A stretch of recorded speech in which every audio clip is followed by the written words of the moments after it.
Nanti akan kita bahas tadi ya ayat Quran yang berkaitan dengan Isra. Baik, bismillahirrahmanirrahim. Kita teruskan dengan pembahasan tentang Isra Mi'raj. Kita bagi menjadi 3 bagian ya.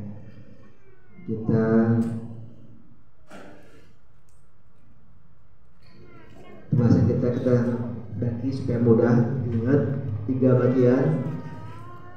Pertama tentang sebelum peristiwa Isra Mi'raj, kemudian pada saat peristiwa Isra Mi'raj, dan yang ketiga setelah peristiwa Isra Mi'raj. Dan lebih banyak kita ambil pelajaran ya. Bukan kisahnya sudah banyak kita dengar. Oke, yang pertama sebelum peristiwa Isra Mi'raj. Itu terjadi sebelum Rasulullah hijrah ke Madinah. Pada saat Rasulullah SAW masih di kota Mekah. Nah, Rasulullah SAW sebelum Isra Mi'raj itu mengalami puncak kesulitan hidup ya, dalam diri dan dakwah. Ini sejarah ya, sebelum kita bahas. Jadi sebelum terjadi peristiwa Isra Mi'raj, Rasulullah SAW itu mengalami masa yang paling sulit dalam hidupnya, baik secara pribadi maupun secara dakwah. Karena Rasulullah begitu turun ayat Quran ya, surat Al-Alaq itu sudah berganti menjadi apa? Seorang Nabi Rasul, hidupnya itu betul-betul untuk dakwah. Nah, pada tahun ke-8 ya, sebelum atau tahun ke-8 kenabian. Jadi ini menjelang Rasulullah hijrah ke Madinah. Ini mengalami masa yang paling sulit dalam hidupnya. Maksudnya gimana? Ancaman dari orang-orang kafir Quraisy itu semakin jelas ya, sampai pada fisik. Jadi kalau selama ini Rasulullah SAW itu hanya omongan ya, saja. Maksudnya orang kafir Quraisy itu hanya sisi apa? Hanya mengatakan Rasulullah itu Muhammad itu gila, tukang sihir ya, kemudian tukang dukun ya. Nah, menjelang peristiwa ini Rasulullah terancam hidupnya ya. Sampai Rasulullah SAW ketika sholat itu ditimpa kotoran unta. Jadi yang masih basah ditumpukan, bisa dibayangkan kan. Jadi punggung Rasulullah penuh dengan kotoran unta. Jadi sudah mulai fisik, bahkan akan membunuhnya ya. Nah, kapan ini terjadi? Pada saat Rasulullah SAW ditinggal oleh istrinya dan juga pamannya. Disebut dengan tahun Huzn, tahun kesedihan ya, tahun kesedihan. Nah, selama ini Rasulullah SAW itu kalau ada masalah pulang ke rumah disambut oleh istrinya, kemudian hilang ya, rasa sedihnya hilang. Nah, kalau ada yang mencoba untuk mencederainya, maka tampillah namanya yaitu Abu Thalib. Sehingga nyaris ya, tidak ada seorang pun yang bisa melukai Rasulullah SAW, karena terjaga oleh 2 orang ini ya, pamannya dengan istrinya. Lalu Allah Subhanahu wa Ta'ala memberikan ujian kepada Rasulullah SAW. 2 orang ini hampir bersama waktunya meninggal ya. Jadi secara psikis ya, secara kejiwaan yang selama ini menyertai Rasulullah SAW itu Allah ambil. Sedih ya.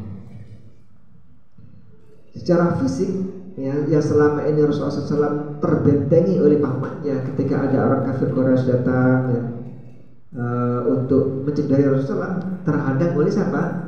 Pamannya, karena itu tokoh, ya, tokoh terpandang di kalangan Quraisy.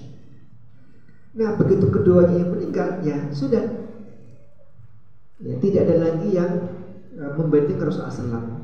Sehingga pada puncaknya Rasul itu sedih, ya, sedih sekali, baik dirinya maupun dakwanya.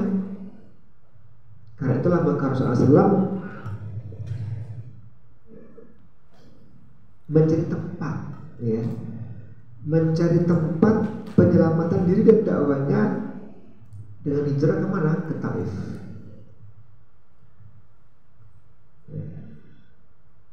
Ya, Rasulullah kemudian nggak diam, tidak, mencari tempat yang paling menyenangkan untuk siapa? Untuk dakwah dan dirinya. Maka dipilih tempat Taif. Taif ini ada di Saudi Arabia, ya, di Hijaz, dan termasuk kota yang paling subur. Kalau itu kan tandus, ya, kering, panas. Ini subur, ada hujan dan sebagainya. Jadi di Arab pun juga ada, ya, daerah yang subur. Mana? Taif. Ada banyak tumbuhan, ya, seperti di kita, ya, di sini, ya.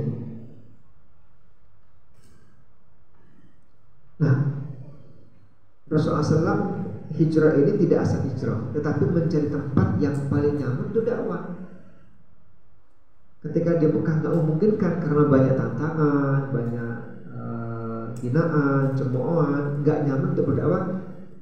Bahkan dalam dirinya pun juga nggak nyaman, maka Rasulullah mencari tempat, tidak asal tempat, tapi tempat yang paling nyaman, ya, untuk apa? Pengembangan dakwah paling menyenangkan, ya. Maka dipilih tempat Taif. Taif itu jaraknya dari Mekah sekitar 50 kilo, ya. Dan Rasulullah waktu itu ditemani oleh Zaid. Yang berdua di padang pasir, ya. Terbayangkan sekarang dingin, nanti panas. Panas itu kan cuma sebentar sini, ya. Dan ada apa? Dan tempat untuk berteduh. Ini perjalanan dari Mekah ke Taif di gurun padang pasir yang panas, dan hanya berdua naik unta pelan, dan tidak beratap, tidak seperti sekarang, ya, mobil banyak sebagainya. Itu dulu Rasulullah SAW, ya, berjalan.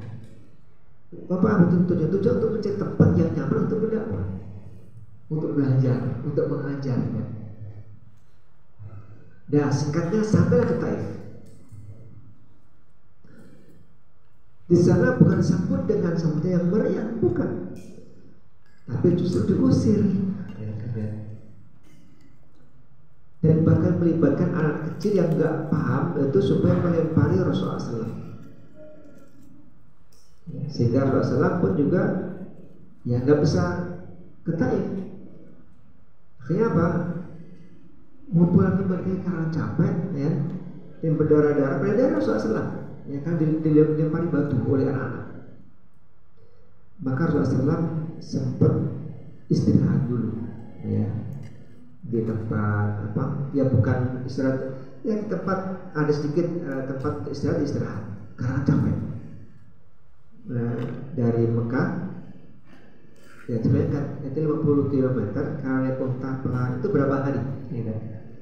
Sampai di sana belum sempat ketemu dengan masyarakatnya, sudah terusir, belum berdakwah, ya, kesedihan sama kesedihan. Kemudian Rasulullah istirahat, istilah kemudian ada seseorang yang mungkin kasihan melihat Rasulullah mungkin haus, maka menyuruh seorang untuk datang ke Rasulullah memberi minum. Namanya siapa? Hadas, ya. Nah, ketika Arsi datang memberi minum, maka dimanfaatkan Rasulullah untuk dakwah. Langsung berdakwah walaupun kepada satu orang, ya. Diajarkanlah tauhid, tentang la ilaha illallah, tentang Islam. Akhirnya pun juga masuk Islam, ya. Nah, pada saat Rasulullah SAW ini dalam keadaan yang belum jelas mau kemana lagi, dan di Mekah ini sengaja hijrah supaya terhindar dari orang-orang kafir Quraisy, sampai di kota Taif terusir, coba mau kemana gitu. Rasulullah sebentar dulu kan. Di tengah istirahat itu kemudian datang Jibril. Ya. Jibril memberitahu, wahai Muhammad, wahai Rasulullah, ini datang ya, ada malaikat penjaga gunung. Jadi Allah Subhanahu wa Ta'ala itu punya pasukan malaikat yang banyak, ribuan, miliaran ya. Nanti kita sebutkan ya waktu di langit. Jadi di sana itu Rasulullah melihat ya, ada 70.000 malaikat yang datang setiap hari dan tidak kembali lagi. Untuk apa? Untuk berbicara atau untuk berzikir ya, memuji Allah SWT. Itu sejak awal sampai akhir nanti hari kiamat. Tiap hari 70.000 malaikat. Bisa dibayangkan berapa banyak malaikat ya. Itu di langit. Di bumi pun juga banyak malaikat yang Allah tugaskan. Nah, di antaranya adalah tadi penjaga gunung. Nah, kemudian mereka datang ke Rasulullah, wahai Muhammad, saya penjaga gunung dan saya siap untuk membantu engkau. Dengan apa? Dengan membalikkan gunung ini dan menimpakannya kepada orang-orang Quraisy. Selesai, dengan semuanya gitu.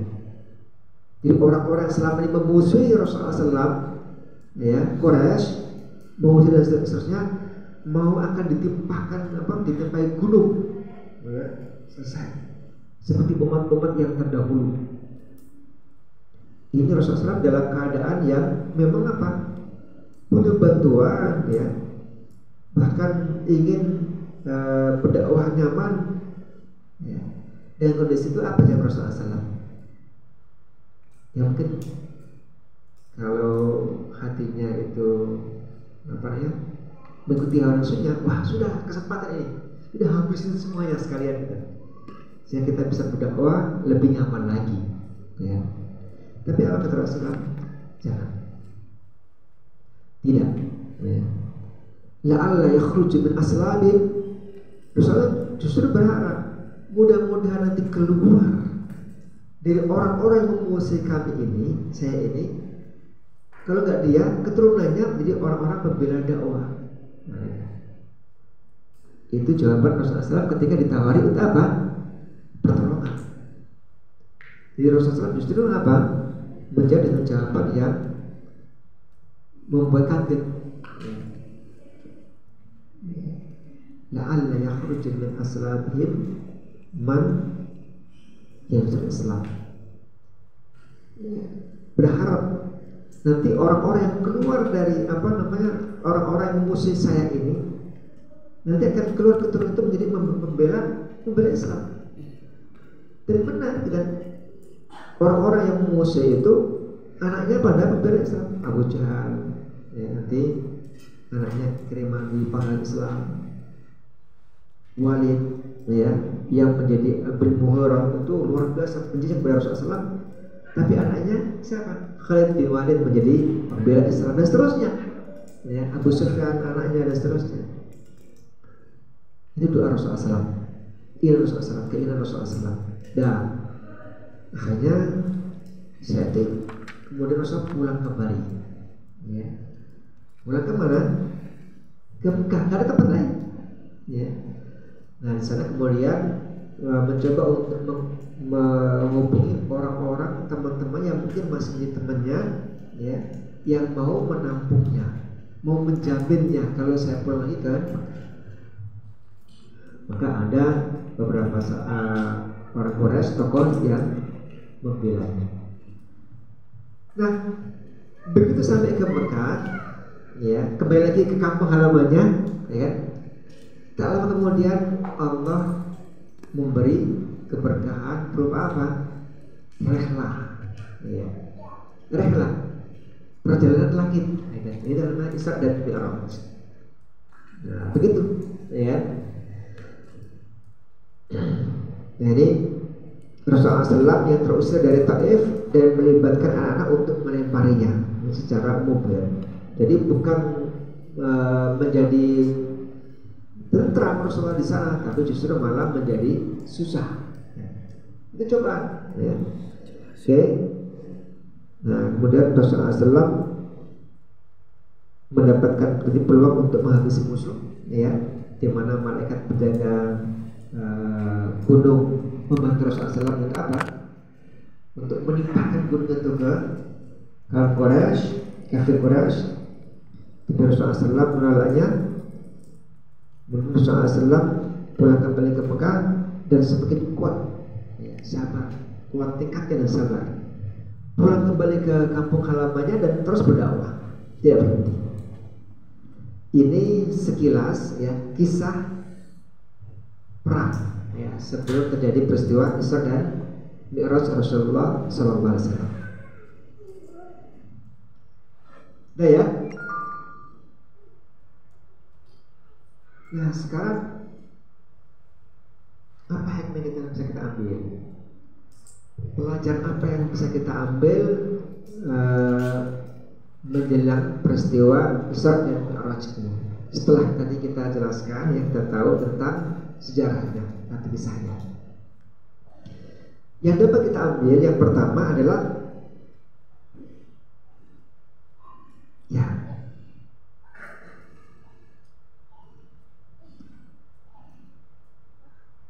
hidup adalah coba,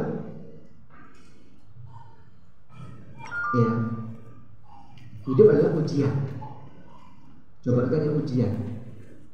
Yang namanya ujian ada yang susah, ada yang sulit, ya. Ada yang lulus, ada yang gagal. Seperti sekolah ada ujian, ada yang bagus nilainya, ada yang jelek nilainya. Tergantung bagaimana ujiannya. Ya. Dan hidup ini full mulai dari awal sampai akhir itu ujian. Kapan selesai ujian? Ya ketika selesai hidup, ya, baru dapat apa? Nilai nanti kita. Tergantung nilainya bagaimana kita. Dan ujian ini itu beragam macam bentuknya, ya. Ujian bisa jadi tanda Allah cinta kepada hamba tersebut. Seperti Rasulullah SAW diuji oleh Allah. Bentuk cinta Allah kepada hamba itu dengan ujian. Bahkan semakin kuat ujiannya, kesiapan untuk menerimanya semakin tambah lagi. Ya seperti kita ujian kelas 1 begini, naik kelas 2 tambah sulit lagi terus, gitu, sampai lulus. Nah, itu baru selesai ujian. Hidup itu seperti itu, gitu. Nah, pemahaman ini penting, ya, untuk kita pahami. Kenapa? Karena ketika kita memahaminya ini dengan baik, apa yang kita hadapi siap, ya, dan senang. Kenapa? Ya karena ujian. Ya. Nah, jadi Rasulullah SAW menyampaikan bahwa semakin tinggi imannya, semakin berat ujiannya. Ya, semakin tinggi kelasnya, semakin sulit ujiannya, gitu. Nah, bagi Allah Subhanahu wa Ta'ala untuk melihat kesempurnaan iman seorang itu dengan ujian. Iya, ya. Jadi hidup dalam ujian, ada cobaan, bisa jadi tanda Allah mencintainya. Nah, kemudian yang paling penting adalah bagaimana sikap kita ketika ada ujian. Nah, gitu. Sebagaimana, ya, ujian juga di ma'had atau di pesantren, ya, di sekolah. Nah, sikap yang terbaik pada saat ujian adalah kembali kepada Allah, karena Allah yang memberikan ujiannya. Apa penyikapannya? Dengan syukur dan sabar.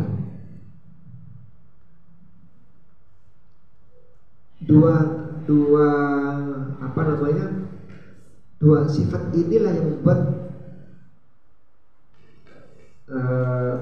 orang itu punya ketakjuban. Ya. Makanya Allah mengatakan, ya, Rasulullah SAW bersabda, ajaban li amril mu'min.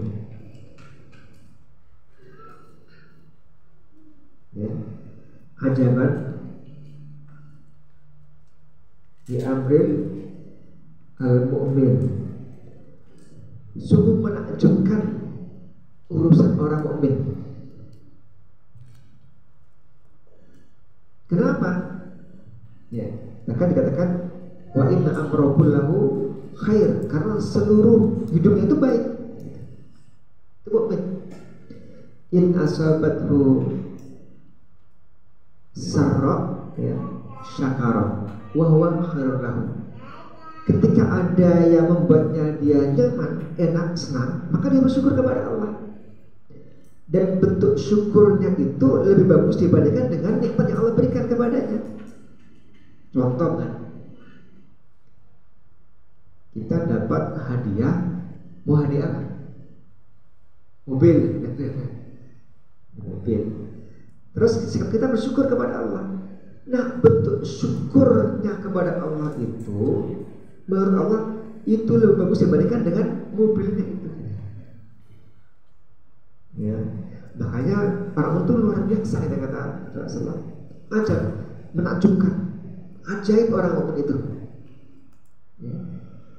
Wa in asabathu dharra sabara wa kana khairun lahu. Ketika Allah memberikan cobaan berupa dharra yang tidak menyenangkan, ya, ada tantangan, ada kurang nyaman, sakit dan sebagainya, lalu disikapi dengan apa? Dengan sabar. Nah, sabarnya orang yang menghadapi ujian ini lebih bagus dibandingkan Allah, dibandingkan dengan apa? Dengan bentuk cobaan itu sendiri. Gitu. Karena itulah maka ajaban li amr mukmin, sungguh menakjubkan, ya, perkaranya orang mukmin ini. Dan berarti yang kita ambil lagi adalah tetap berusaha, ya, keluar dari masalah dan tidak putus asa, karena pasti Allah akan memberikan jalan keluarnya. Ini mukmin, pelajaran kita dapatkan dari peristiwa sebelum Rasulullah Mi'raj, Isra Mi'raj. Jadi ada cobaan itu tetap berusaha. Kalau sulit, ya tetap berusaha terus, berusaha, karena yang dilihat oleh Allah itu usahanya, bukan hasilnya. Ya. Ini sudah berjuang. Umpama kok enggak lulus, umpama kan, lulus itu dari Allah. Yang Allah lihat itu usahanya. Kita, ya, seperti Rasul itu ketika menghadapi ujian di kota Mekah, tetap pergi mencari tempat, ya. Walaupun di sana pun juga ternyata harus berhadapan dengan situasi yang tidak menyenangkan juga, kan? Dan akhirnya Allah berikan jalan keluar. Kalau misalnya kok tetap tidak ada jalan keluarnya, ya tetap berusaha terus, kan?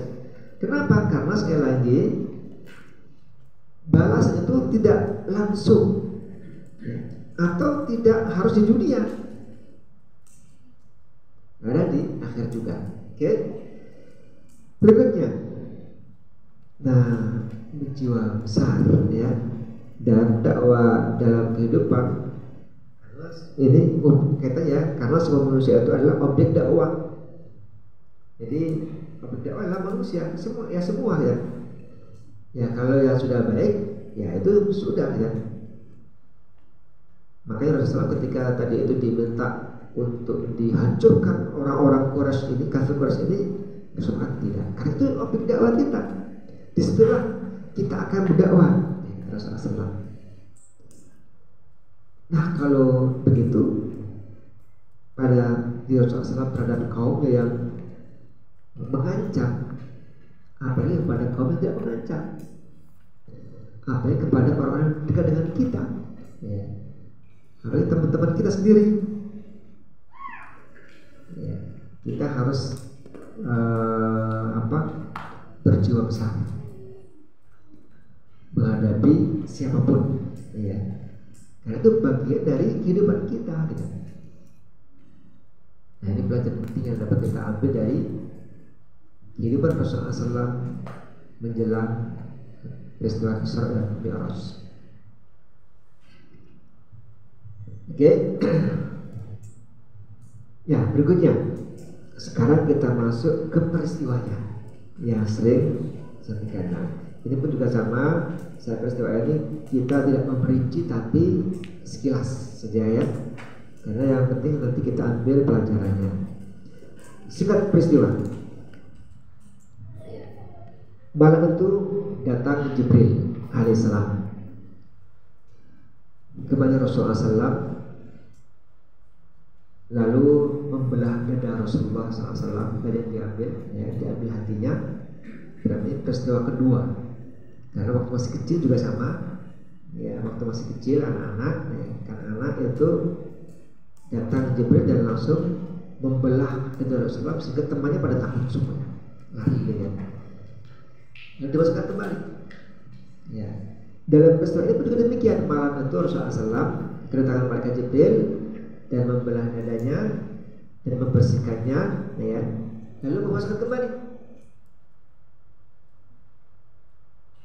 Kemudian Rasulullah keluar dari rumah, tiba-tiba ada burung. Ya, burung itu semacam kuda di sini ya. Di sini kan nggak ada keledai. Tahu keledai nggak? Ya, kuda aja lah, kuda kecil lah. Sudah repot ya. Kuda tapi bersayap. Gimana? Nggak tahu. Jadi yang ada gambar ada kuda bersayap itu bukan burung. Itu hanya akal-akalan manusia. Kita nggak tahu bagaimana, yang jelas itu bisa terbang. Ya. Nah, kemudian setelah itu dengan menaiki burung, mereka berdua, Rasul dengan Jibril, ya, berisra. Apa artinya? Yaitu perjalanan dari Masjidil Haram ke Masjidil Aqsa di muka bumi ini. Itu namanya Isra. Jadi Isra itu apa artinya? Perjalanan malam hari. Itu Isra. Ya, istilahnya perjalanan pada malam hari.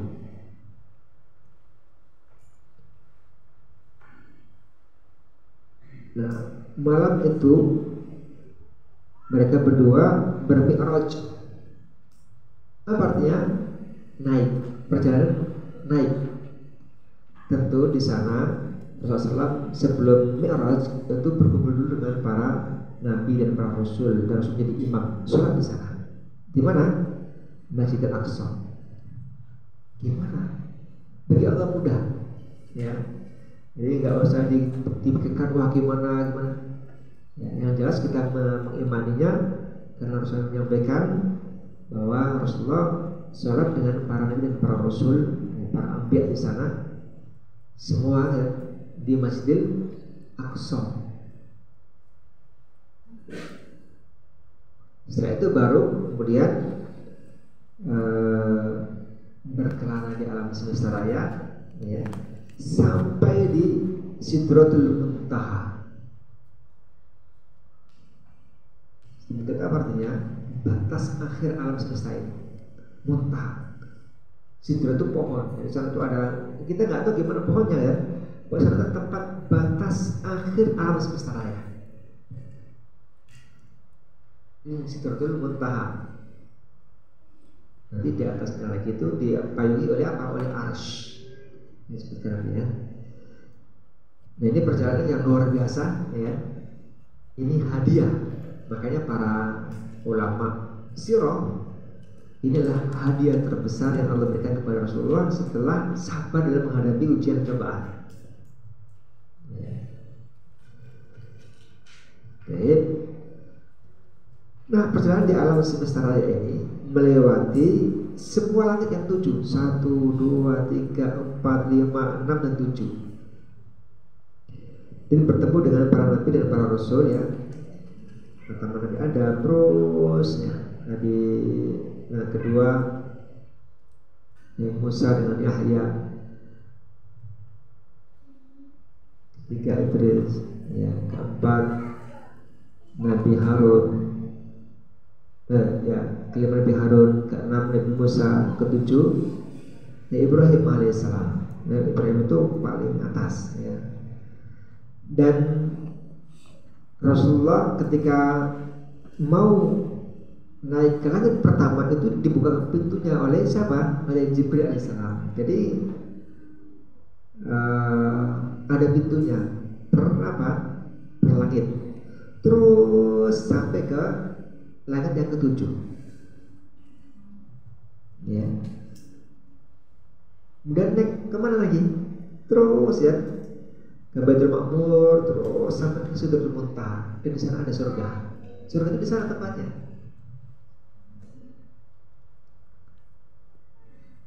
Nanti kita lihat baca ayatnya ya. Sidratul Muntaha.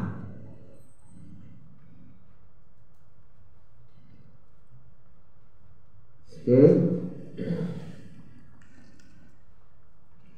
Dan di sana Rasulullah SAW bertemu pula dengan para pemikul arsy, malaikat. Ya, berapa orang? Ya, berapa malaikat? 8. Dalam surat apa ini? Surat 29.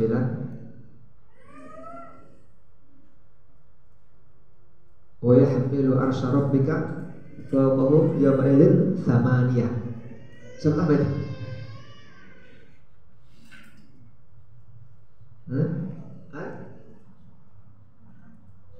Al-Haqqah, ya Al-Haqqah ya, Al-Haqqah. Ya. Al-Haqqah. Jadi saya itu harus dipikul oleh malaikat, ya. Wa yahmilu arsya rabbika, dipikul, ya. Arsy Allah itu, arsy Allah itu apa? Dinaungan alam semesta yang besar itu yang nggak terbayangkan besarnya. Pernah disampaikan, Ustaz menyampaikan untuk menggambarkan betapa besarnya arsy ini dengan apa? Dengan coba lihat bumi dan langit. Langit itu kita nggak bisa membayangkan kan langit. Allah punya kursi. Dalam ayat kursi Allah menyebutkan wasi'a kursiyyuhu samawati wal ardh. Kursi Allah itu sangat langit dan bumi. Jadi Allah punya kursi, luasnya itu langit dan bumi. Nggak terbayangkan bagaimana besar kursi Allah. Lalu kursi Allah dengan arsy ini bandingannya adalah khatam, cincin, ya, cincin. Yulqa fi fuladil ardi, kemudian dilempar di padang pasir. Nah, begitu bayangannya. Ya. Cincin dilepas di padang pasir yang nggak berujung padang pasirnya itu. Padahal cincin ini itu sudah besar ya. Itulah arsy, itulah kursi ya. Kursi Allah itu wasi'a kursi samawati wal ardh. Tidak terbayangkan arsy besarnya. Tapi itu dipikul oleh apa? Oleh para malaikat. Dan Rasulullah bertemu dengan bertemu bukan semuanya, bertemu dengan baina sahmati udain. Jadi antara jarak ini dengan sini ya, itu seluas 70.000 perjalanan. Jadi nggak terbayangkan bagaimana besarnya malaikat, dipikir oleh para malaikat. Oke, bisa bertemu di sana ketika Mi'raj.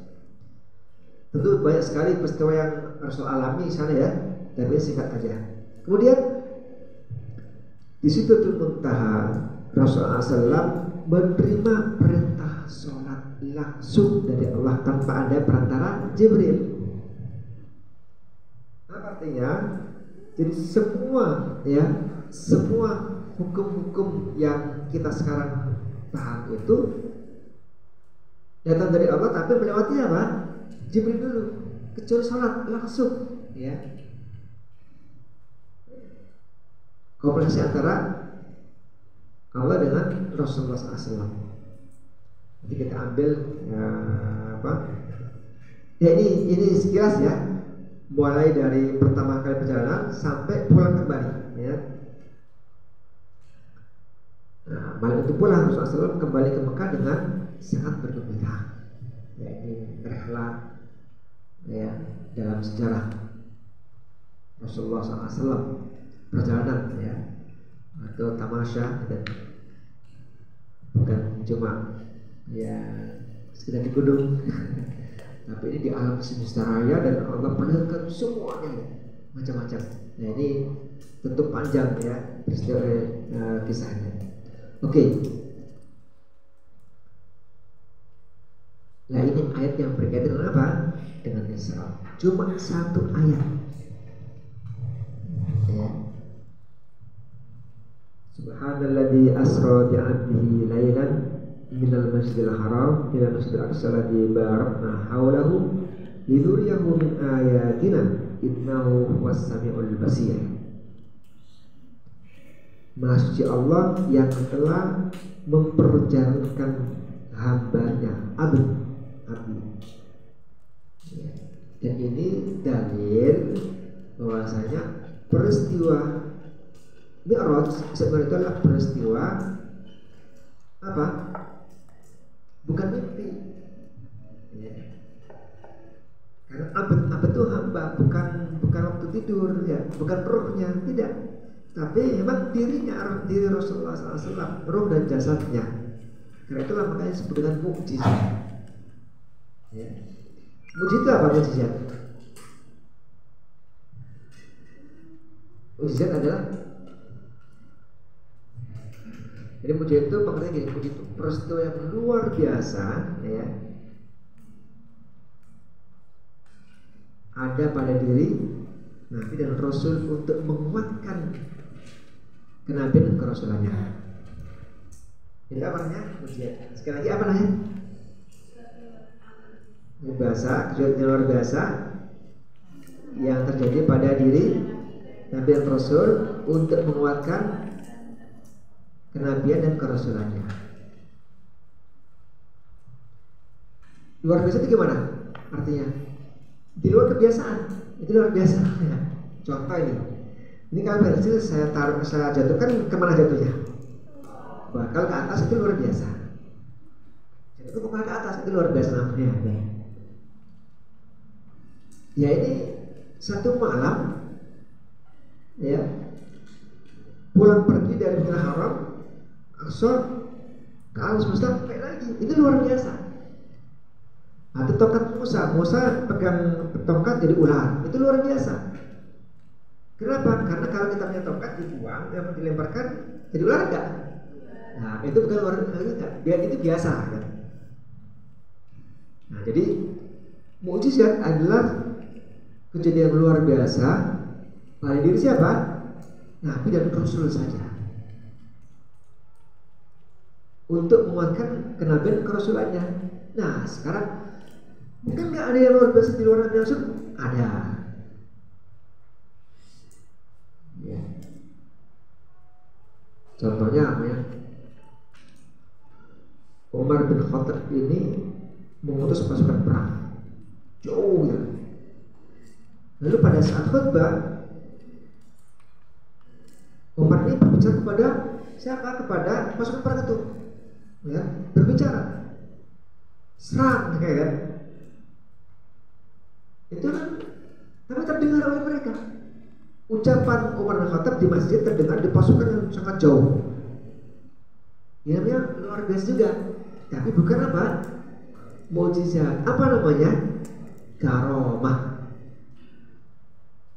Apa? Karomah. Jadi karomah adalah kejadian yang luar biasa yang Allah berikan kepada para wali-wali Allah. Wali-wali Allah. Siapa wali Allah itu? Siapa wali Allah itu? Alladzina amanu wa hum yattaqun. Orang beriman dan yang bertakwa, itu wali Allah. Jadi siapapun juga kalau menyandang dua ini, dia adalah wali Allah. Ya. Jadi siapapun juga bisa. Tapi karomah ini nggak dipelajari, nggak bisa dipelajari, datang nggak bisa. Dia datang sendiri tanpa kita mengetahuinya, lalu menjadi luar biasa. Contoh ya, dalam peperangan ditembak, ya, yang seharusnya secara biasa itu mati, yang meninggal, tapi peluru masuk ke saku, ya. Umpama ya. Jadi itu pernah terjadi. Perang dulu, perang di Afghanistan, menang Soviet ya, terjadi. Itu banyak peristiwa yang di luar kebiasaan. Ini nggak ada perisainya, tiba-tiba nggak nempel ya, jatuh. Nah ini apa? Karomah. Dia nggak mempelajari, oh saya belajar dulu supaya nggak ada begitu. Itu latihan, beda lagi, ya. Nah di buku nggak apa-apa, karena latihan itu bukan karomah namanya. Karena memang latihan itu bisa terjadi pada siapa juga ya. Nah kalau ada yang luar biasa terjadi pada diri ya, wali Allah, yaitu orang yang pertama dan orang yang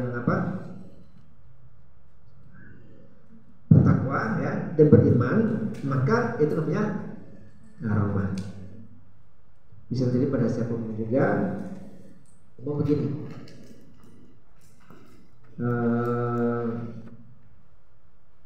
apa namanya,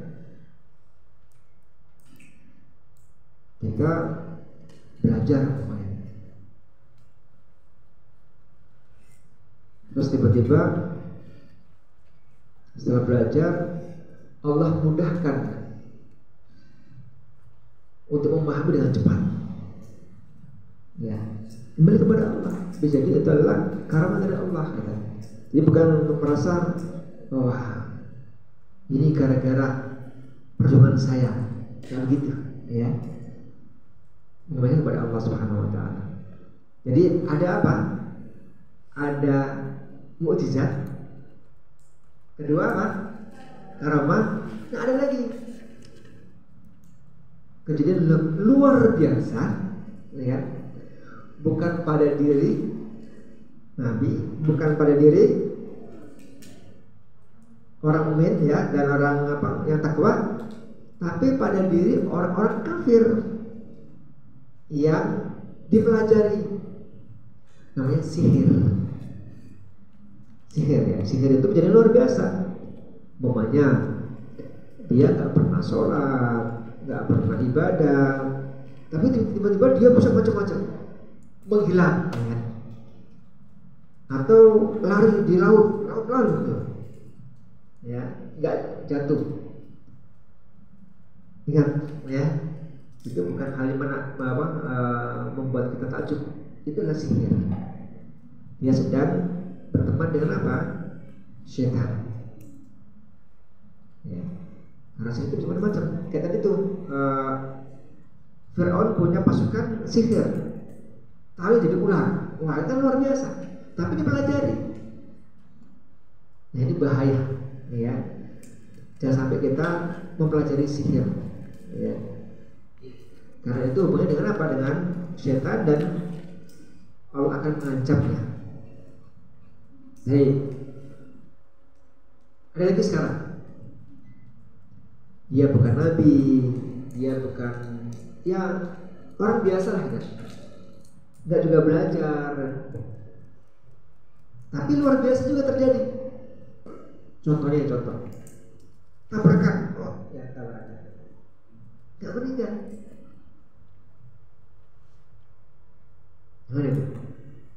Atau ada anak kecil main jatuh dari hotel 30 tingkat, nggak meninggal, malah sambil senyum gitu. Nah apa namanya itu?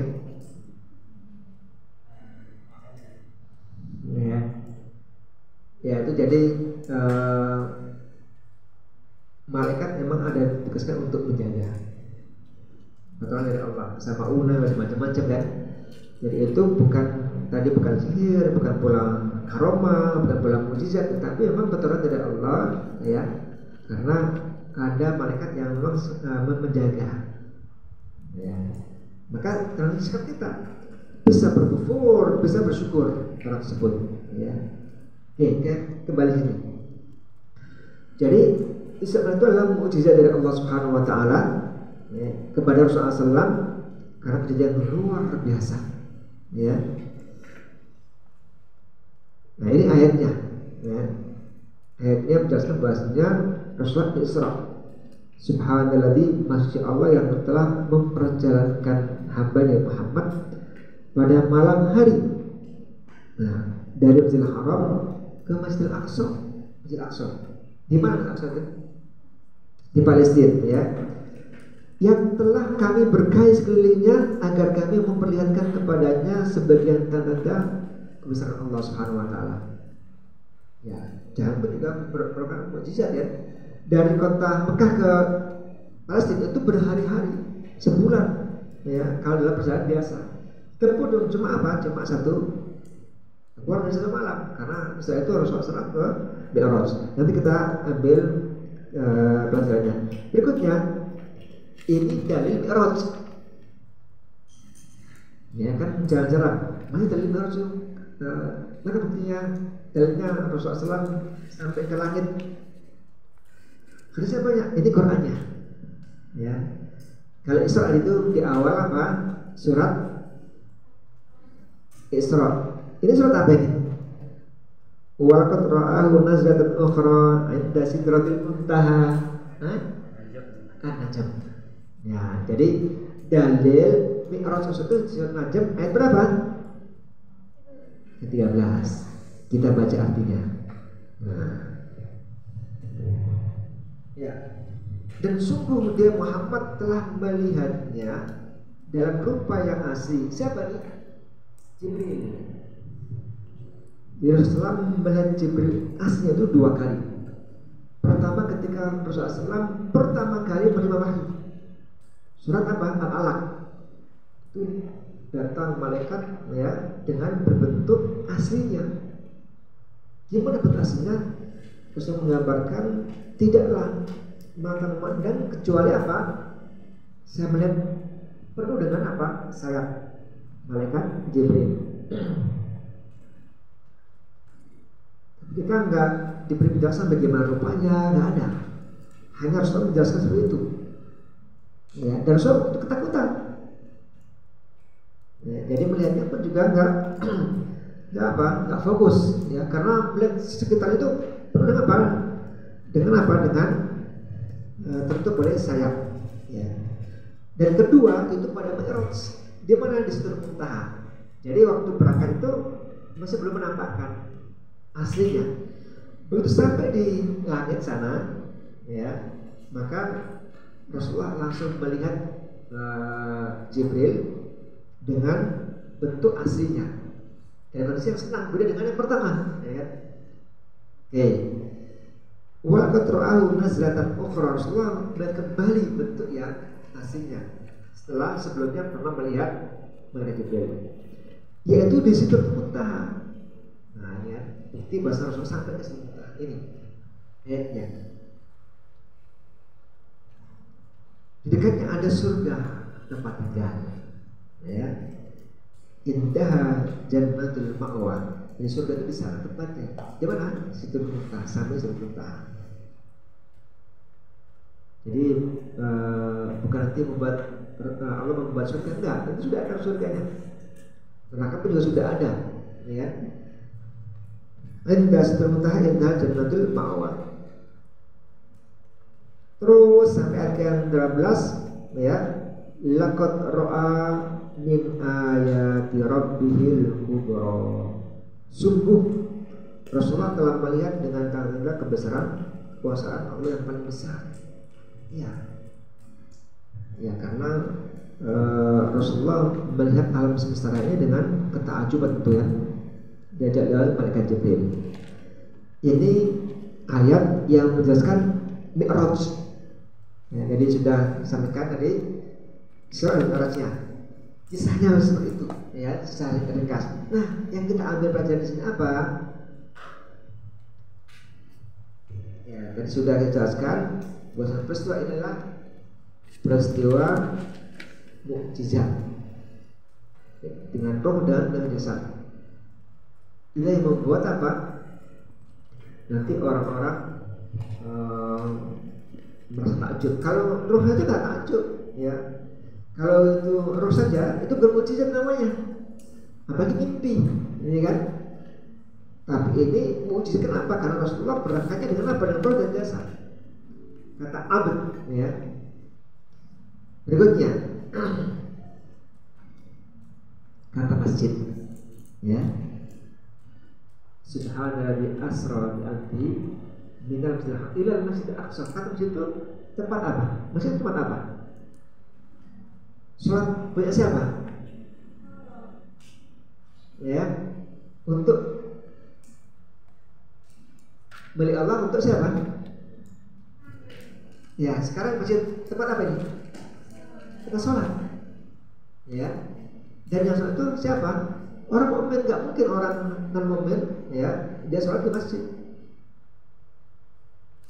Ya, jadi kata masjid ya di Masjid Al-Aqsa itu sebagai bukti bahwasanya Palestina negari orang mukmin.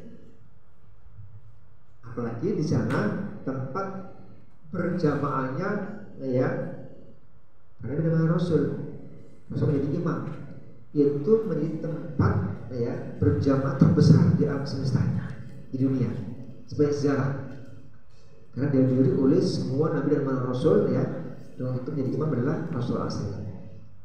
Dan ini penting sekali untuk kita camkan di sini bahwa Masjid Al-Aqsa di negara Palestina itu adalah milik umat Islam.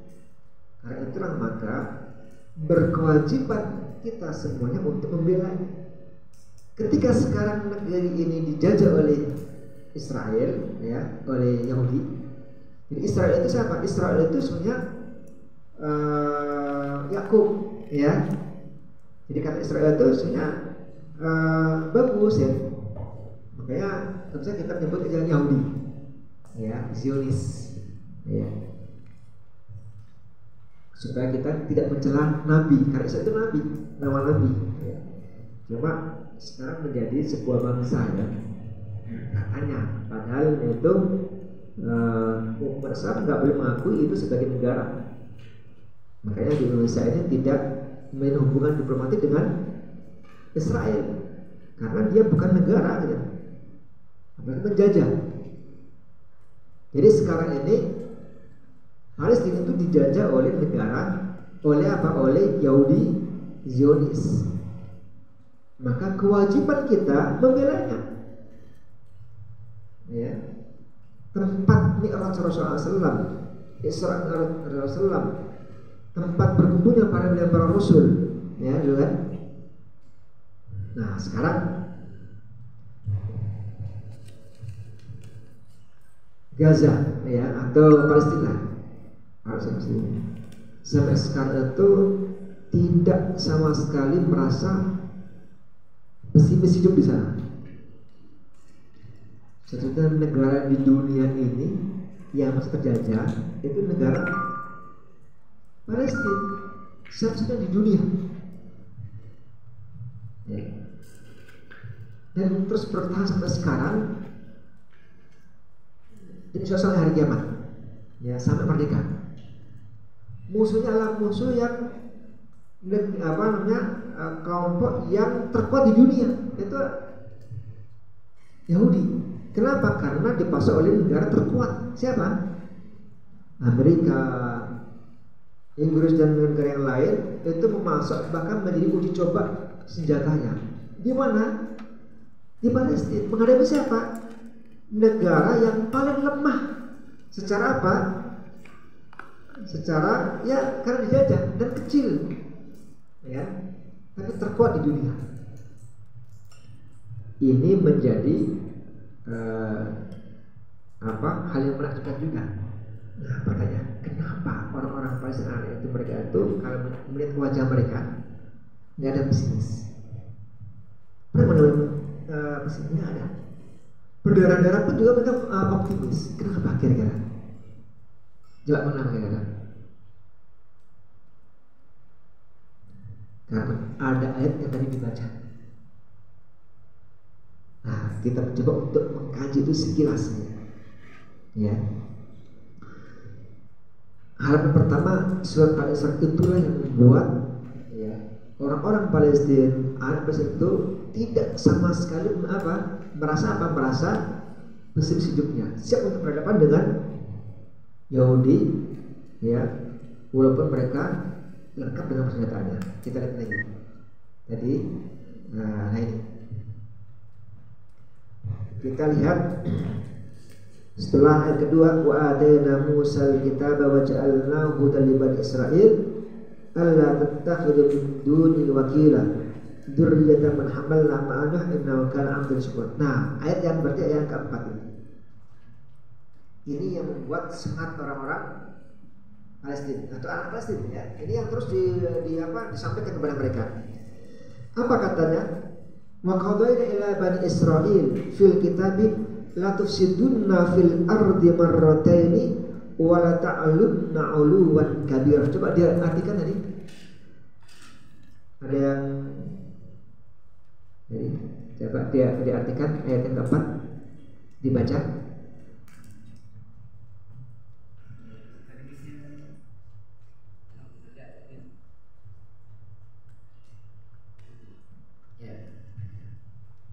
Baca saja ya, empat aja.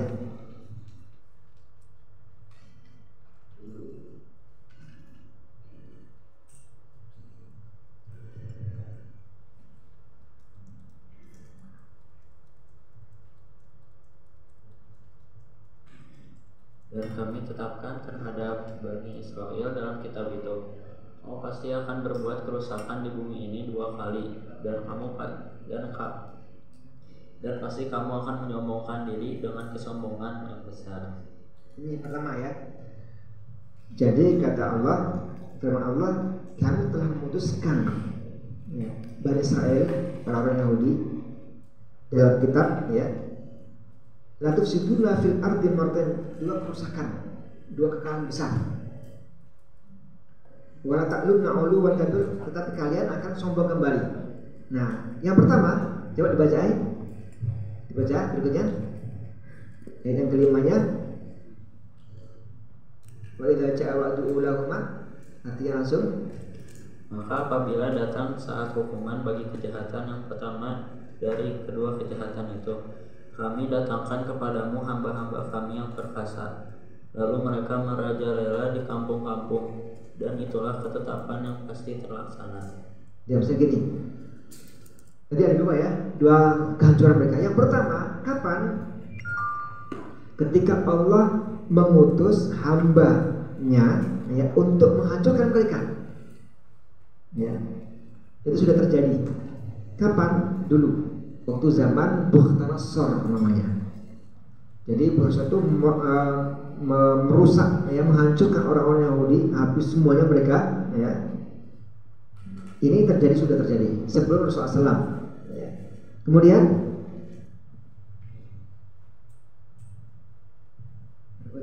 Kemudian kami berikan kepadamu giliran untuk mengalahkan mereka. Kami membantumu dengan harta kekayaan dan anak-anak yang kami jadikan kamu kelompok yang lebih besar. Ya, ayat ini penting. Walaupun tadi sekilas kita dengarkan bisa saja terjemahnya, kita terjemahkan sendiri ya. Kata Allah, "Tsumma radadnakum."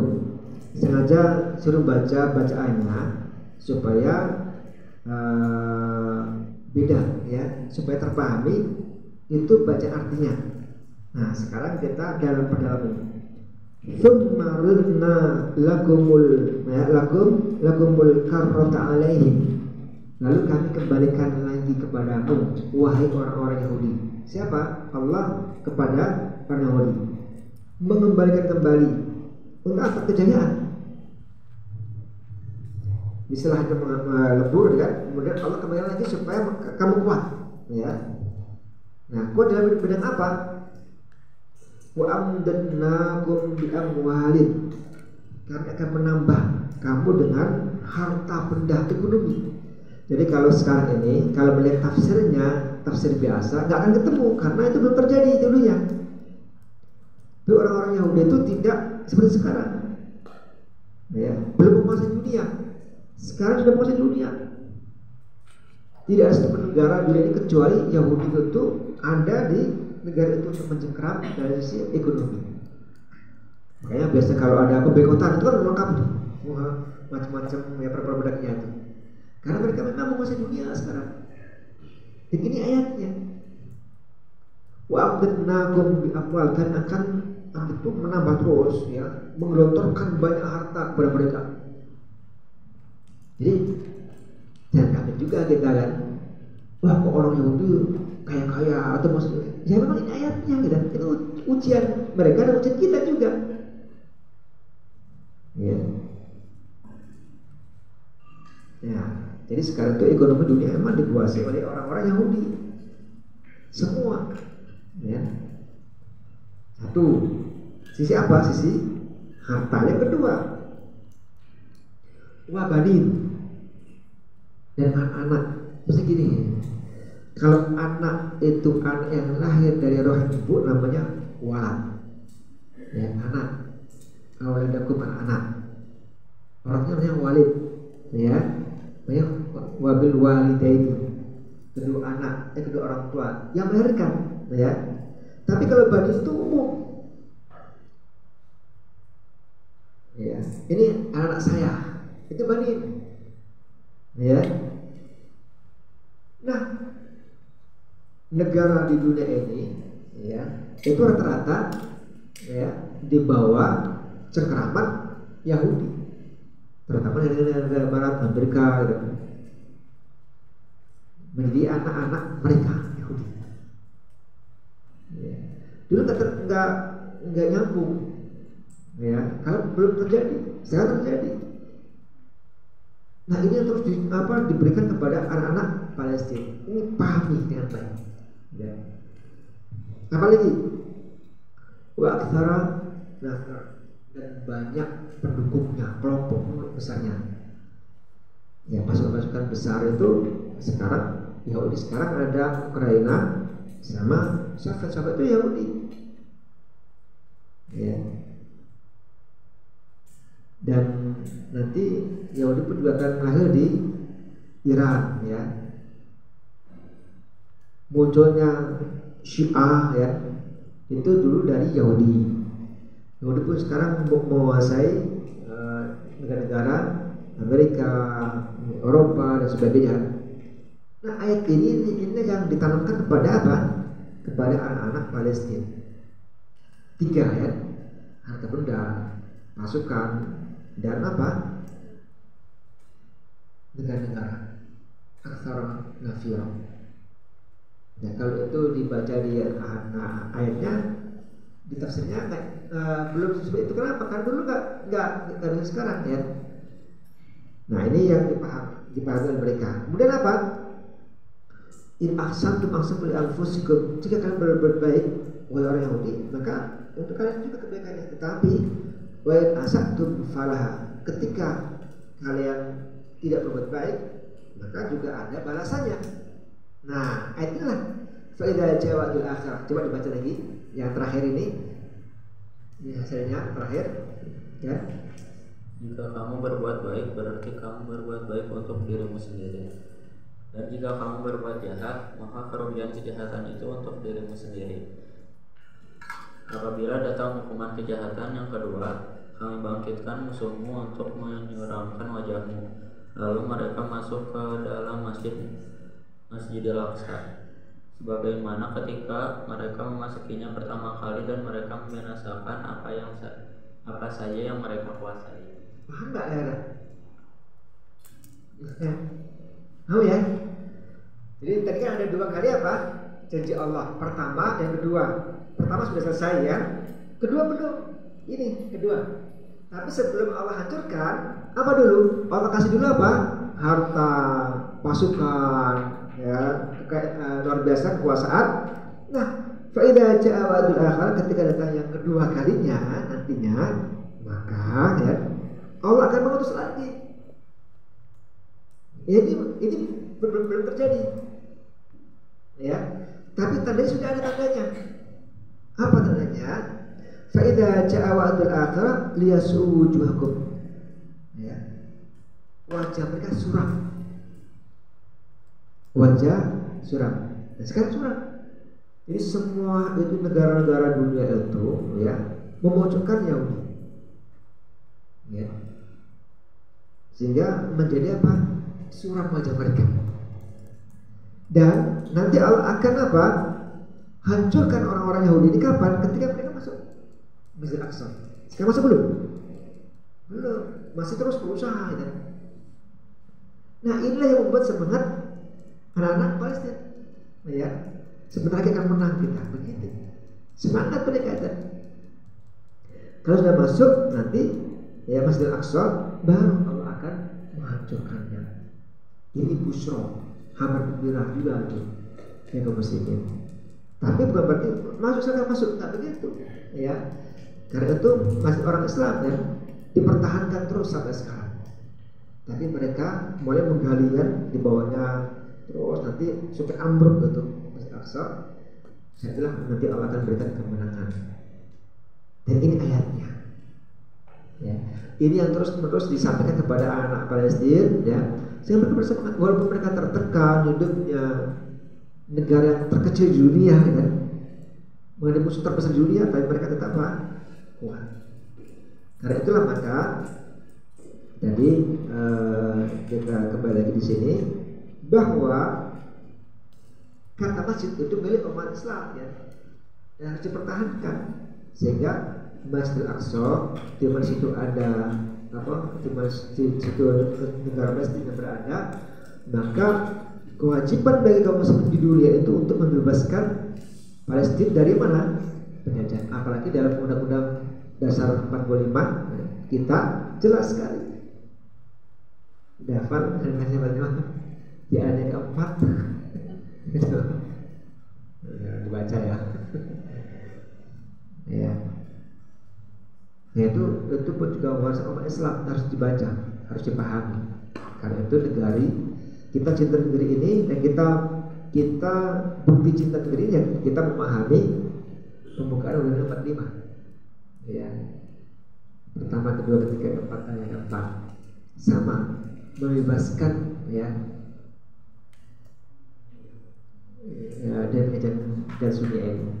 Tidak boleh ada penjajahan dan Sunia. Jadi kita membela Palestina itu dijaga oleh Undang-Undang Dasar 45. Ya. Dengan cara apa ya? Cara terbaik ya doa-doa kita, teman-teman kita ya, dan seterusnya. Oke. Berikutnya ini buah kesabaran dan perjuangan terkadang Allah berikan di dunia. Bersabar, berjuang, Allah berikan langsung ya. Hasilnya dengan apa? Isra dan Mi'raj Rasulullah SAW. Itu buah kesabaran. Ya, dan kita pun demikian. Tapi kalaupun nggak Allah berikan, itu pasti Allah berikan nanti di akhirat. Ya, ya kita teruskan. Jangan bilang sabar Pak. Sudah habis. Oke, kita cepat ya dikit ya. Nah, perjanjian berikutnya adalah akunnya alam semesta ini menandakan keagungan kuasa Allah. Jadi ketika Rasulullah tadi naik sampai ke Sidratul Muntaha, terbayang betapa agunnya alam semesta ini. Tapi pikiran kita harus pada apa? Pada hasil terakhir. Apa hasil terakhirnya? Tunduk taat hanya kepada Allah. Ya, kita ya ayatnya inna fi khalqis samawati wal ardi wa ikhtilafil laili wan nahari la ayatin li albab alladzina yadhkurullaha qiyaman wa qu'udan dan seterusnya. Langit siang malam, langit dan bumi ini tanda kebesaran Allah Subhanahu wa taala, yaitu orang-orang yang punya akal sampai pada titik lain Quran. Itu orang-orang yang ingat kepada Allah, tunduk kepada Allah Subhanahu wa taala. Ya. Oke, berikutnya. Nah, ini penting. Salat adalah mi'raj bagi orang mukmin. Salat mi'rajnya orang mukmin. Jadi ketika salat, ya kita seakan naik ya dari Sidratul Muntaha. Karena langsung apa? Langsung perintah datang dari Allah kepada Rasulullah langsung tanpa ada perantara.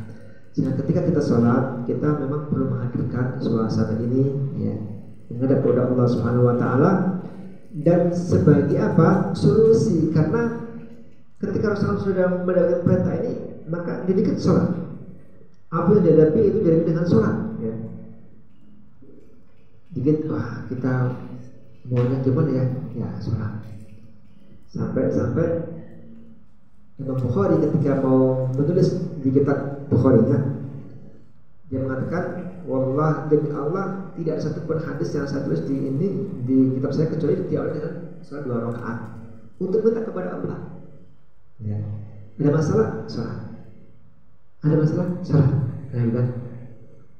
Minta kepada Allah dengan cara apa? Dengan salat. Mi'raj orangnya Arab mukmin. Nah, sedikit lagi, ya. Setelah peristiwa ini penting, ya. Tapi langsung aja banyak aja karena waktu udah habis, ya. Jadi Rasulullah SAW segera memberitahu kabar ini kepada masyarakat Mekah Quraisy.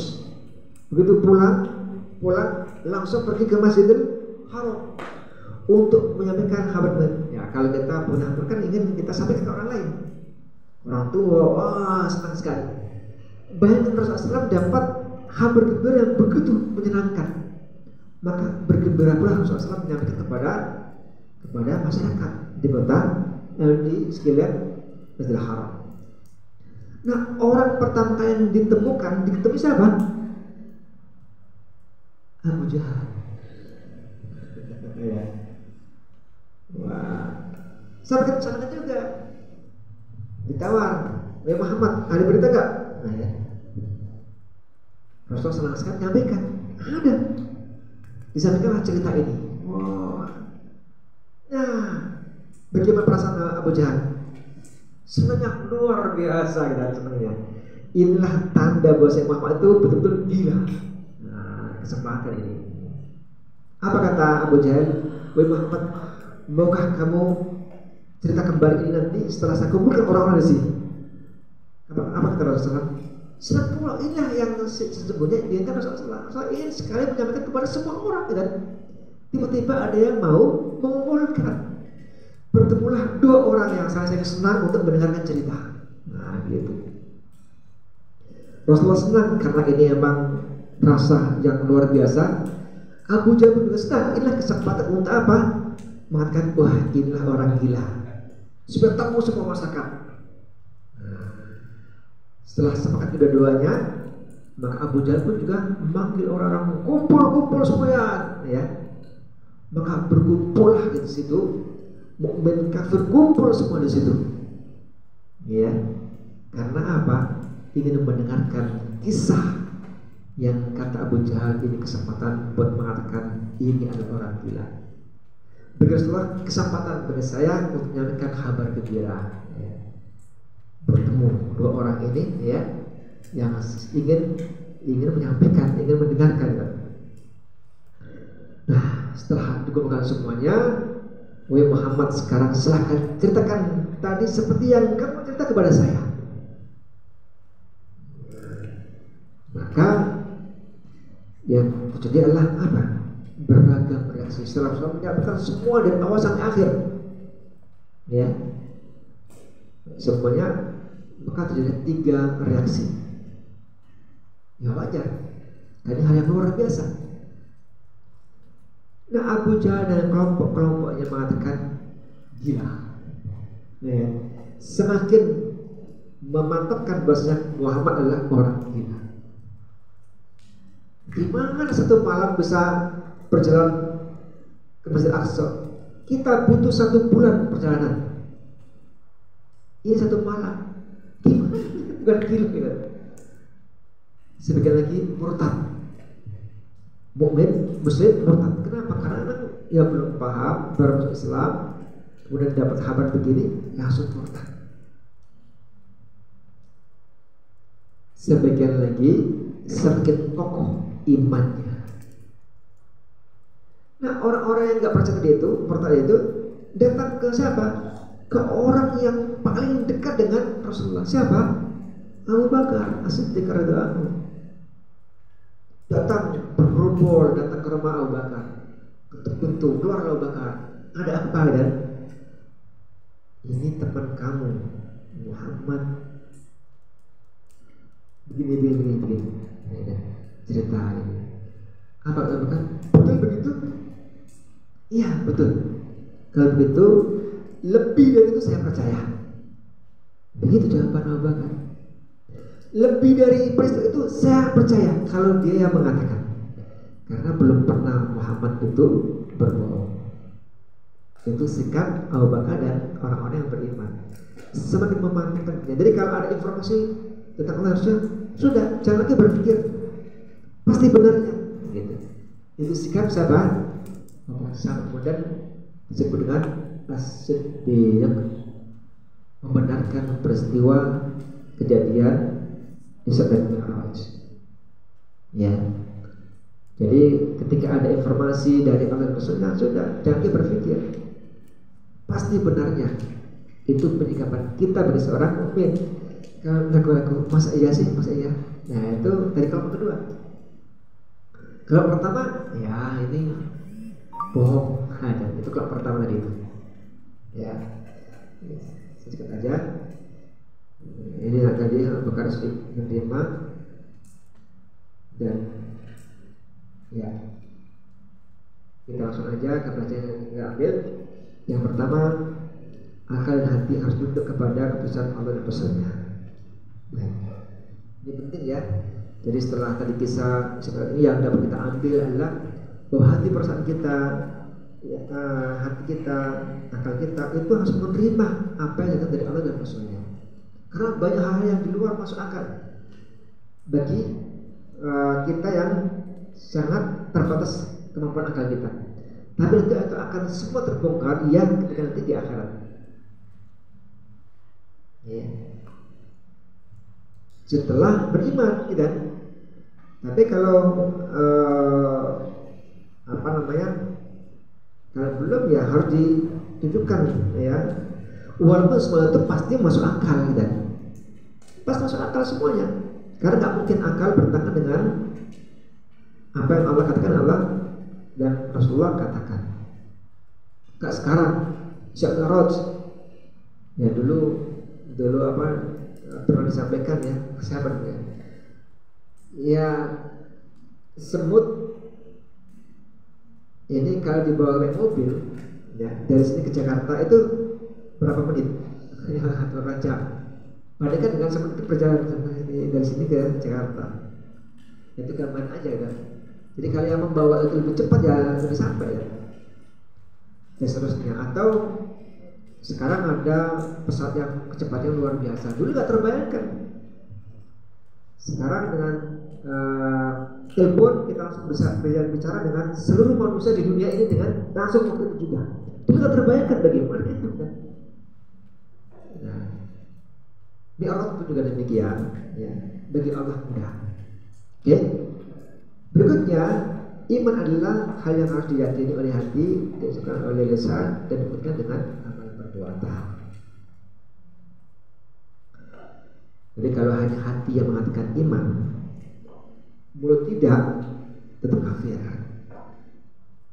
Ya, hati yang percaya sekali, tapi nggak pernah terlafalkan, itu bukan mukmin. Siapa? Abu Thalib. Paman Rasulullah SAW itu membela Islam luar biasa. Hatinya membela, tapi lafal tidak. Makanya ketika beliau mau meninggal, ya, datang ya Abu Jahal, tokoh-tokoh dan semuanya. Rasulullah datang ketika mendengar Abu Thalib mau meninggal sakarat, datang Rasulullah. Untuk apa? Supaya dia membaca La ilaha illallah. Sampai Rasulullah juga mengatakan, kalau engkau baca Allah, saya menjadi tanggung jawabnya. Ya, asal baca kata La ilaha illallah. Begitu mau membaca Allah, kemudian datang Abu Lahab. Jangan, ya, apa kamu melupakan tentang apa agama nenek moyang kalian? Sampai terakhir kemudian dia nggak bisa baca La ilaha illallah. Akhirnya dia meninggal dalam keadaan kufur, kafir. Walaupun hidupnya itu untuk perjuangan Islam, tapi lantaran tidak terucap dalam lisannya, sehingga meninggal dalam keadaan kafir. Lalu Rasulullah SAW juga berdoa, dan doa tidak diterima, mendoakan dia karena dia kafir. Tapi termasuk orang kafir yang paling ringan siksanya.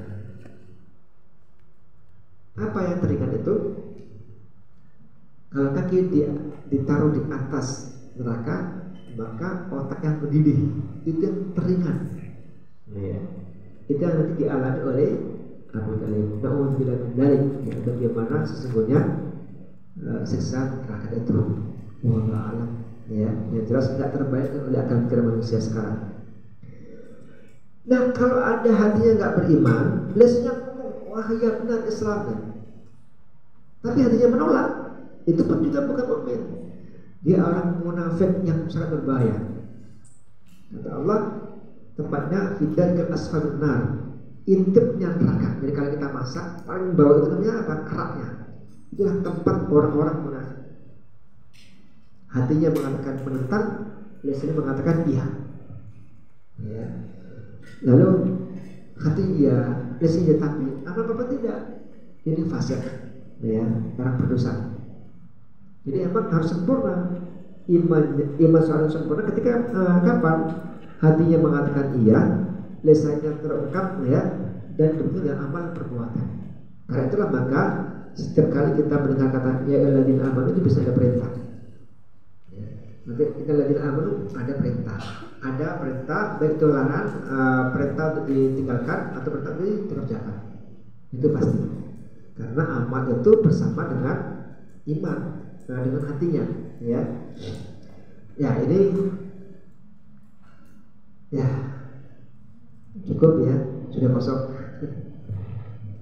Ya ini yang bisa disampaikan ya sekilas tentang Mi'raj, pra, saat, dan pasca, ya, sebelum, saat, dan setelah peristiwa Mi'raj. Mudah-mudahan bermanfaat. Aku qouli hadza. Wassalamualaikum warahmatullahi wabarakatuh.